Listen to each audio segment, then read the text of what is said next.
നമസ്കാരം. ആയുർവേദപരമായി എങ്ങനെയാണ് പ്രസവ ശുശ്രൂഷ ചെയ്യേണ്ടതെന്ന് നോക്കാം. ഗർഭിണിയായിരിക്കുന്ന അവസരത്തിൽ തൊട്ട് തന്നെ നമ്മൾ പല കാര്യങ്ങളും ചെയ്തു തുടങ്ങണം. ഒരു 5-ാം മാസം തൊട്ട് തന്നെ ഒരു ധന്വന്തരം കുഴമ്പ് ശരീരത്തിലും വയറിലും നടുവിലും ഒക്കെ തേച്ച് കുളിക്കുന്നത് വളരെ നല്ലതായിരിക്കും.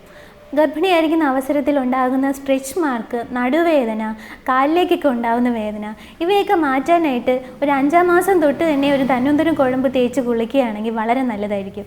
ധന്വന്തരം കുഴമ്പ് തേച്ചിട്ട് ഒരു 10-15 മിനിറ്റ് ഇട്ടുന്നതിന് ശേഷം ഒരു ഇളം ചൂടുവെള്ളത്തിൽ ശരീരം കഴുകുകയാണെങ്കിൽ അതിനുശേഷം നല്ല തണുത്ത വെള്ളത്തിൽ തലയൊക്കെ കുളിക്കുകയാണെന്നുണ്ടെങ്കിൽ വളരെ നല്ലതായിരിക്കും. അതുപോലെ കുറുന്തോട്ടി പാൽ കഷായം ഉണ്ടാക്കി കുടിക്കുക.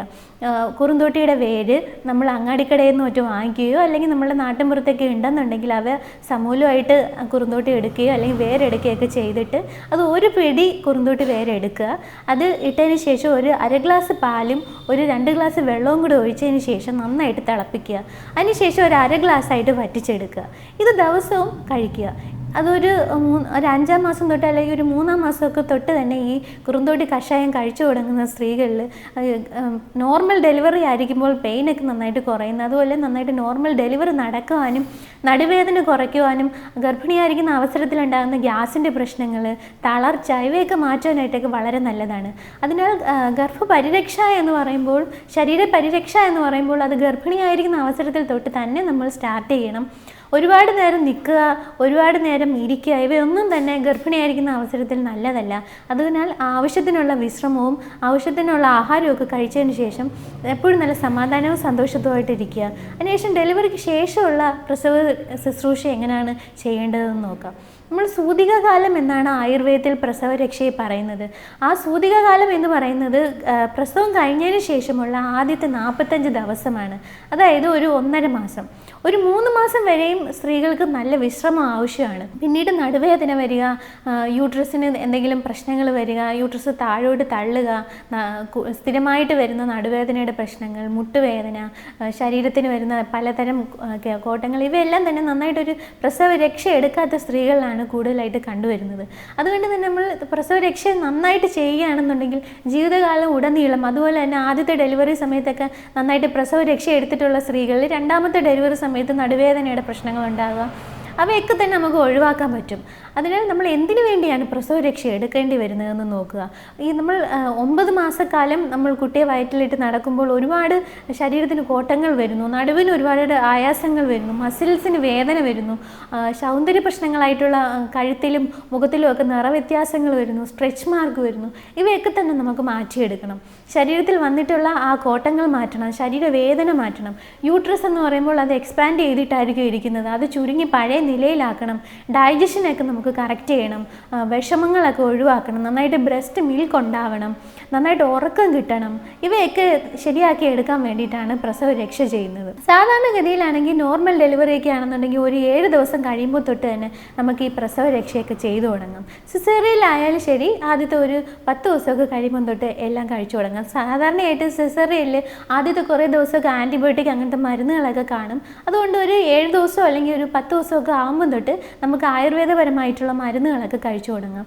ഇവയിൽ ആദ്യം തന്നെ കഴിക്കുന്ന മരുന്ന് എന്ന് പറഞ്ഞാൽ നമ്മൾ ഡൈജഷനൊക്കെ ഒന്ന് കറക്റ്റ് ചെയ്യാനും യൂട്രസിനെ ഒന്ന് ചുരുക്കുവാനും ആ ദേഹവേദനയൊക്കെ ഒന്ന് മാറ്റുവാനും ഒക്കെ വേണ്ടിയിട്ടുള്ള കഴിക്കുന്ന മരുന്നാണ്. അതിൽ ആദ്യം തന്നെ നമ്മൾ എടുക്കുന്നത് ദശമൂലാരിഷ്ടവും അതുപോലെ ജീരകാരിഷ്ടവും കൂടി ചേർത്തിട്ടാണ്. ഇവ രണ്ടും കൂടി ചേർത്തിട്ട് ഒരു 30 മില്ലി എടുത്തിട്ട് ദിവസം 2 നേരം കഴിക്കുക. അല്ലെന്നുണ്ടെങ്കിൽ ഒരു 25 ml എടുത്തിട്ട് ഒരു ദിവസം ഒരു 3 നേരമായിട്ട് ആഹാരത്തിന് ശേഷം കഴിക്കുക. ഈ അരിഷ്ടം കഴിച്ചു കഴിയുമ്പോഴത്തേക്കും നമ്മൾ ദഹനമൊക്കെ ഒന്ന് കറക്റ്റ് ആകുകയും ബ്രസ്റ്റ് മിൽക്കൊക്കെ നന്നായിട്ട് ഉണ്ടായി വരികയും ഗ്യാസിൻ്റെ പ്രശ്നങ്ങളും അതുപോലെ മലബന്ധത്തിൻ്റെ പ്രശ്നങ്ങൾ ഇവയൊക്കെ മാറുകയൊക്കെ ചെയ്യുന്നുണ്ട്. നന്നായിട്ട് തീരെ വിശപ്പില്ലാത്തവരാണെന്നുണ്ടെങ്കിൽ വേണമെങ്കിൽ പഞ്ചകോലാസവും ആദ്യം ആയിട്ട് സ്റ്റാർട്ട് ചെയ്യാം. അതിന് ശേഷം വേണമെങ്കിൽ ജീരകാരിഷ്ടവും ദശമൂലാരിഷ്ടവും കഴിക്കാം. അപ്പോൾ ആദ്യത്തെ 15 ദിവസമാണ് നമ്മൾ ഈ അരിഷ്ടങ്ങളൊക്കെ കഴിക്കുന്നത്. ആദ്യത്തെ ഒരാഴ്ച കഴിഞ്ഞതിന് ശേഷം നമുക്ക് ധന്വന്തരം കഷായവും കൂടി കഴിച്ചു തുടങ്ങാം. ധന്വന്തരം കഷായം സാധാരണയായിട്ട് ആഹാരത്തിന് മുന്നെയാണ് കഴിക്കുന്നത്. ആഹാരത്തിന് ശേഷം ഏത് കമ്പനിയുടെ അരിഷ്ടമാണോ മേടിക്കുന്നത് അതിനനുസരിച്ചുള്ള ഡോസ് അനുസരിച്ച് ഡോക്ടർ പറയുന്നതനുസരിച്ച് കഴിക്കുക. അപ്പം ആഹാരത്തിന് ഒരു 1/2 മണിക്കൂർ മുമ്പേ കഴിച്ചതിന് ശേഷം വെറും വയറ്റിലാണ് സാധാരണയായിട്ട് നമ്മൾ കഷായം കഴിക്കുന്നത്. അത് തന്നെ ഒരു ധന്വന്തരം ഗുളികയും കൂടി ചേർത്തിട്ട് കഴിക്കുകയാണെങ്കിൽ ഈ വായുവിൻ്റെ പ്രശ്നങ്ങളൊക്കെ ആ സമയത്ത് ഉണ്ടാകുന്നതൊക്കെ നന്നായിട്ട് മാറുന്നതാണ്. ധന്വന്തരം കഷായം നമുക്ക് പെട്ടെന്ന് തന്നെ യൂട്രസ് ചുരുങ്ങുവാനും നടുവേദനയൊക്കെ മാറ്റുവാനും ഒക്കെ വളരെ നല്ലതാണ്. അതിനുശേഷം ആദ്യത്തെ 15 ദിവസം ഈ മരുന്നൊക്കെ കഴിച്ചതിന് ശേഷം പിന്നീട് വരുന്ന 15 ദിവസം എന്ന് പറയുമ്പോൾ നമുക്ക് കുറച്ച് ലേഹ്യങ്ങളോ അല്ലെങ്കിൽ ഘൃതങ്ങളോ ഒക്കെ കഴിക്കാവുന്നതാണ്. അത് പക്ഷേ ശ്രദ്ധിക്കേണ്ട കാര്യം, നമ്മൾ എപ്പോഴും ഒരു ആയുർവേദ ഡോക്ടറെ അടുത്ത് ചെന്നിട്ട് വേണം ഇതൊക്കെ കഴിക്കാൻ. കാരണം വണ്ണം കൂടുതലുള്ളവർക്ക് ഒരുപാട് നെയ്യ് ചേർന്നിട്ടുള്ള മരുന്ന് കഴിക്കുന്നത് വളരെ നല്ലതല്ല. കാര്യം അവർക്ക് കൂടുതൽ വണ്ണം കൂടാനുള്ള സാധ്യതയുണ്ട്.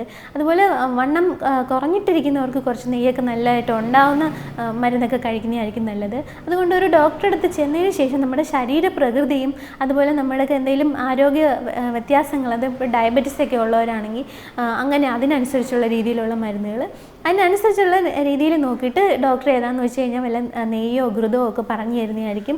വിതാരി അതിഘൃതം പോലെയുള്ള ഘൃതങ്ങളൊക്കെയാണ് സാധാരണ കഴിക്കുന്നത്.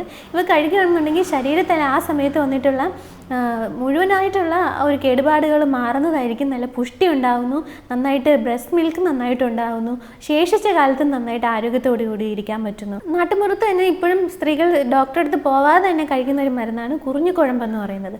അതും കഴിക്കുന്നത് വളരെ നല്ലതാണ്.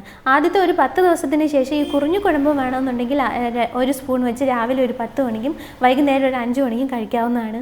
അതും ഒരു 3 മാസം വരെ തുടരുന്നത് വളരെ നല്ലതായിരിക്കും. അതുകൊണ്ട് തന്നെ ആദ്യത്തെ 3 മാസമാണ് നമ്മൾ ഈ പ്രസവ രക്ഷയുടെ മരുന്നുകളൊക്കെ കഴിക്കേണ്ടത്. ആദ്യത്തെ ഒരു 15 ദിവസം, പിന്നീടുള്ളൊരു 15 ദിവസം.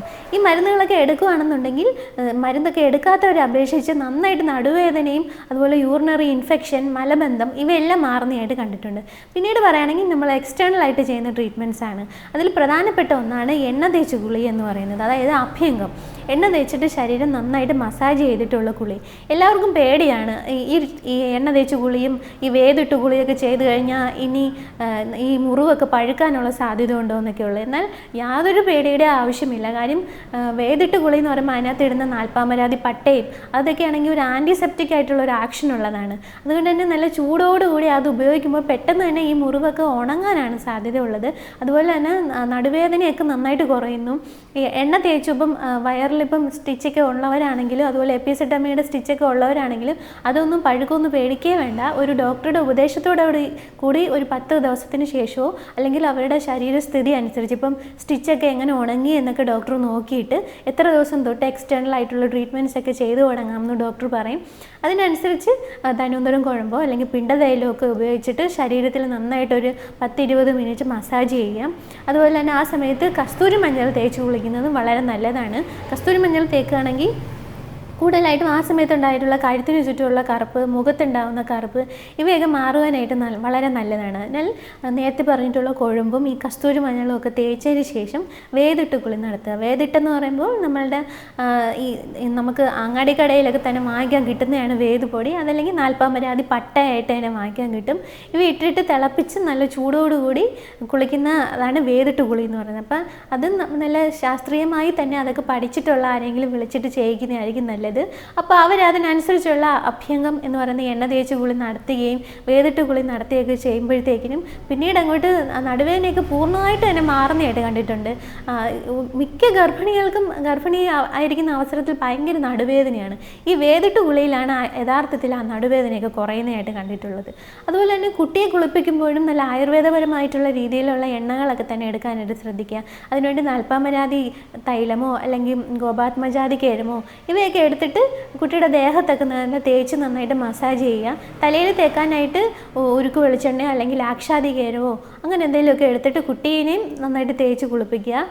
ഉരമരുന്നൊക്കെ കുട്ടിക്ക് കൊടുക്കുന്നത് വളരെ നല്ലതാണ്. ഗർഭിണിയായിരിക്കുന്ന അവസരത്തിൽ പിന്നീട് നമ്മൾ ഏറ്റവും ശ്രദ്ധിക്കേണ്ട കാര്യം എന്ന് പറഞ്ഞാൽ അവരുടെ ശാരീരിക ആരോഗ്യം മെച്ചപ്പെടുത്തുന്നതിനോടൊപ്പം തന്നെ അവരുടെ മാനസികമായിട്ടുള്ള ആരോഗ്യം കൂടി മെച്ചപ്പെടുത്താനായിട്ട് ശ്രദ്ധിക്കുക. കാരണം ഒരുപാട് ഡിപ്രഷനും വിഷമവും കോപവും അങ്ങനത്തെ അവസ്ഥകളൊക്കെ ഉണ്ടെങ്കിൽ ബ്രസ്റ്റ് മിൽക്ക് നന്നായിട്ട് കുറയുന്നതായിട്ട് കണ്ടിട്ടുണ്ട്. അതിനാൽ എപ്പോഴും നല്ല സന്തോഷമായിട്ട് ഗർഭിണികൾ ഇരിക്കാനായിട്ട് ശ്രദ്ധിക്കുക.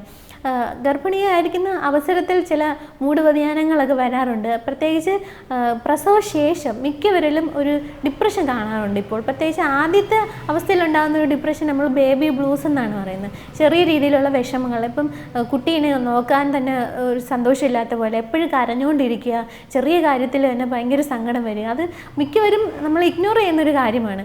എല്ലാ അമ്മമാരും അറിഞ്ഞിരിക്കണം അവരുടെ മക്കൾ ഗർഭിണിയായിരിക്കുന്ന അവസരത്തിൽ അവർക്ക് ഈ മൂഡ് വ്യതിയാനങ്ങളുണ്ടോ, അത് വീട്ടിലുള്ള ഹസ്ബൻഡ് അറിഞ്ഞിരിക്കുക, വീട്ടിലുള്ള മറ്റെല്ലാവരും അറിഞ്ഞിരിക്കേണ്ട കാര്യമെന്ന് പറയുമ്പോൾ 10 3 അല്ലെങ്കിൽ 4 സ്ത്രീകൾക്കെങ്കിലും ഈ മാനസിക പ്രശ്നങ്ങൾ കാണാറുണ്ട് ഈ പ്രസവത്തിന് ശേഷമുള്ള. അതിനാൽ അവർക്ക് നല്ല വിഷമമൊക്കെ ഉണ്ടെന്നുണ്ടെങ്കിൽ എന്തായാലും അവർ ഏത് ഡോക്ടറെയാണോ കാണിച്ചിരുന്നത് അവരെ കാണിക്കുക.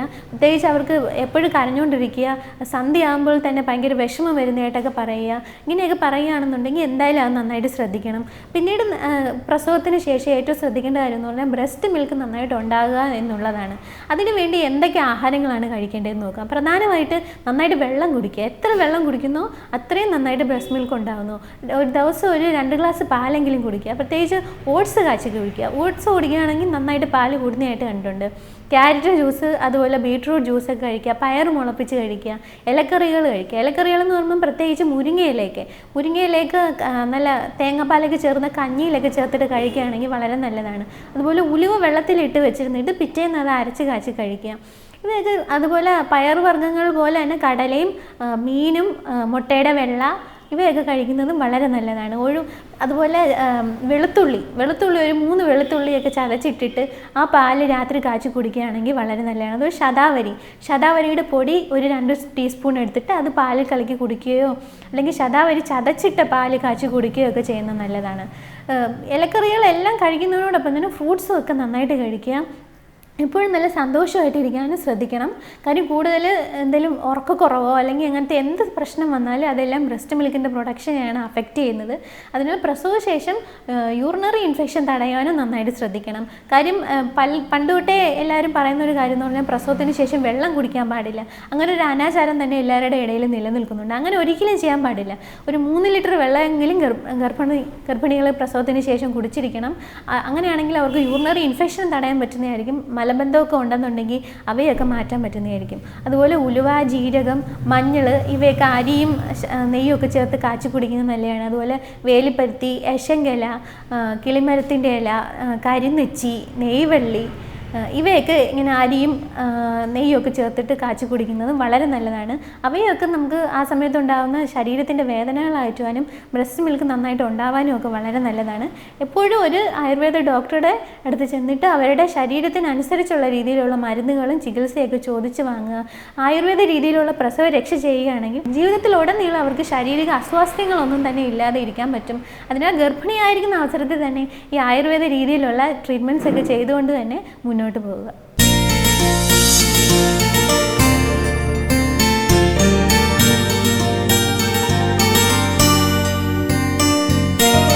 ലേഡീസ് അവറിൻ്റെ ഇന്നത്തെ എപ്പിസോഡ് ഇവിടെ പൂർണ്ണമാകുന്നു. നിങ്ങൾക്ക് ഇഷ്ടപ്പെടുന്ന കൂടുതൽ സെഗ്മെൻറ്റുകളുമായി വീണ്ടും അടുത്ത ലേഡീസ് അവറിൽ കാണാം.